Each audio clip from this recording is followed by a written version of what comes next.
Hi, I'm Cami O'Donnell, and this is my final project for Communications 204. Now you might remember from my introduction speech that I like to paint as a hobby.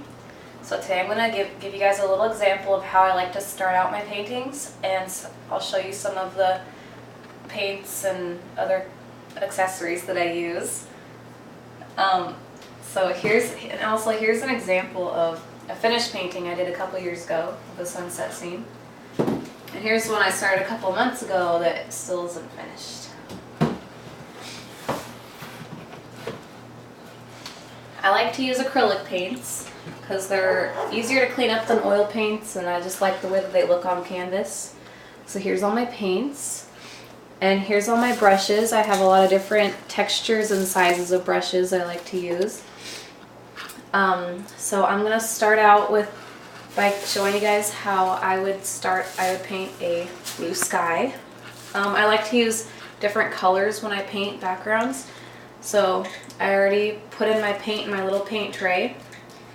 I started out with a lot of blue, a little bit of purple, and a little bit of white in the same little section of the tray, and I added some white here just in case I think that it needs to be a little bit lighter. I also have a cup of water that's about half full, just so in case I need to rinse off my brush. And I have a paper towel in case I need to dry off my brush. So I'm using a paintbrush that is a bigger size, and it's really soft, so I won't get streaks or anything when I'm painting.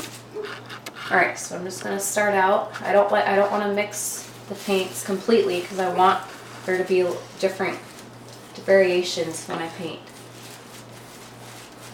So I'm just going to go back and forth and keep adding paint as I go.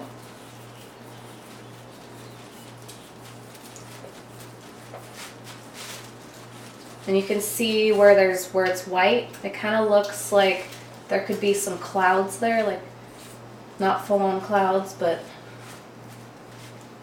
it just adds something a little extra to the background.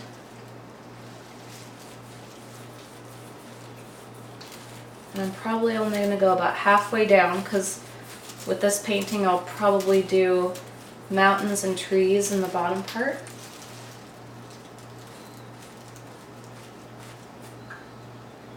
Add a little bit of white here.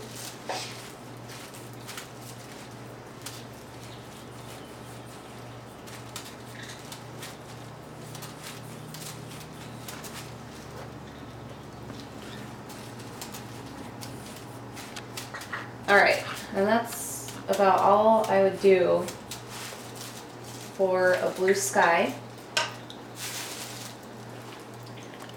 So you can see this white in here could be like haze or something off in the distance. And I'll probably just add some trees and mountains in the bottom and be done. And that's about all I have to show you today, so thank you. Thank you for watching.